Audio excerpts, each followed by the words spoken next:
Hi friends, welcome to Yashika craft channel. இன்றைக்கி வீடியோவில் என்ன பார்க்க போகிறோன்னா, ஒரு அழகான காட்டன் saree தான் எடுத்திருக்கேன். எடுத்து நம்ம டோருக்கு ஸ்க்ரீன் தாங்க தைச்சி மாட்ட போகிறோம். வாங்க எப்படின்னு பார்க்கலாம். ஃபஸ்ட்டு இந்த சாரியை ரெண்டாக மடக்கி எடுத்து கட் பண்ணிக்கிட்டாச்சு. நான் இன்றைக்கி முந்தி பகுதி தான் எடுத்திருக்கேன். நீங்கள் உங்களுக்கு எந்த மாதிரி பிடிச்சிருக்கோ அந்த பகுதியை எடுத்துக்கோங்க. நேராக வச்சு கட் பண்ணிக்கோங்க. பாருங்கள், நான் ஆள் பிடிக்கிறதுக்கு இல்லைன்ட்டு கோனில் இது பண்ணிவிட்டு கட் பண்ணிவிட்டேன். இந்த மாதிரி எடுத்து மடக்கி தைச்சி எடுத்துக்கோங்க.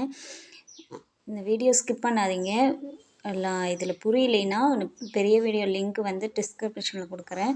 நீங்கள் போய் செக் பண்ணி பாருங்கள். அந்த வீடியோவில் பொறுமையாக சொல்லியிருப்பேன். இந்த மாதிரி தைச்சி எடுத்துக்கோங்க. ரன்னிங் தையல் தான் போட்டிருக்கிறேன். உங்கள்கிட்ட தையல் மிஷின் இருந்தால் நீங்களும் தையல் மிஷினில் தைச்சி எடுத்துக்கோங்க. தையல் மிஷின் இல்லாதவங்க இந்த மாதிரி தைச்சி எடுத்துக்கோங்க. இப்போ சணல் வச்சு இந்த மாதிரி கோர்த்து எடுத்துக்கலாம். பாருங்கள், 2 பக்கம் மாட்டிட்டேன். எப்படி இருக்குன்னு கமெண்ட் பண்ணுங்கள். மறக்காமல் சப்ஸ்கிரைப் பண்ணுங்கள், லைக் பண்ணுங்கள், ஷேர் பண்ணுங்கள், கமெண்ட் பண்ணுங்கள்.